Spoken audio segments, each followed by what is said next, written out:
The next question from the PBS NewsHour, Laura.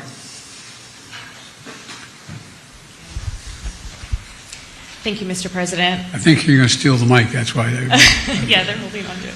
Laura Barone-Lopez with the PBS NewsHour.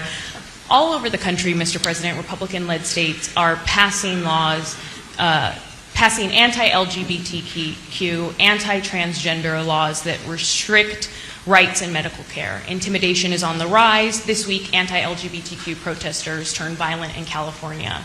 And also recently, I spoke to the parents of a transgender girl in Texas who told me that they're afraid and that they're considering leaving not just their state, but the country.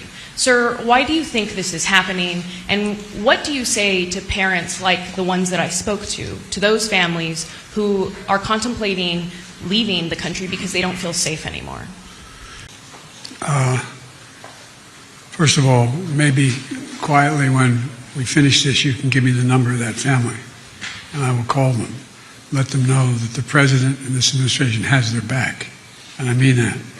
Look, as President, I was proud to end the ban on transgender troops in our military, sign the Respect for Marriage Act, strengthen the civil rights protections for LGBT Americans, and advance LGBT human rights around the globe. But our fight is far, far from over because we have some hysterical and, I would argue, prejudiced people who are engaged in all what you see going on around the country. It's an appeal to fear, and it's an appeal that is totally, thoroughly unjustified and ugly.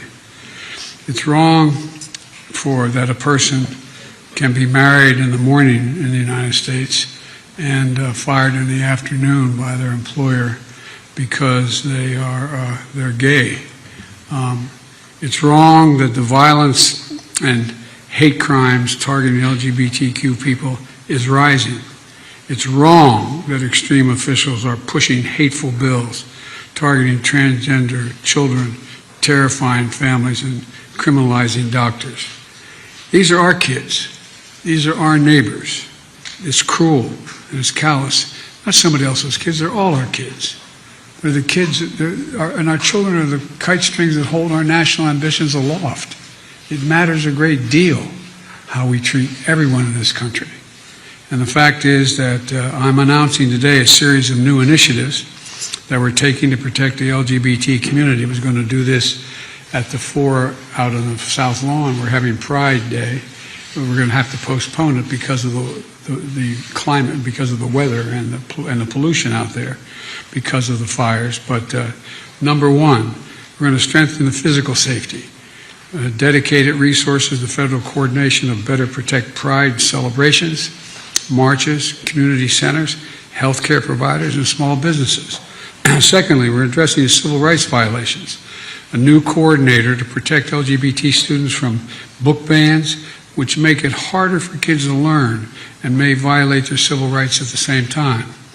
We're also engaging in mental health and other supports, more mental health resources and funding to help families support their kids, new efforts to protect LGBTQ kids in foster care, and steps to end the absolute end of LGBTQ homelessness.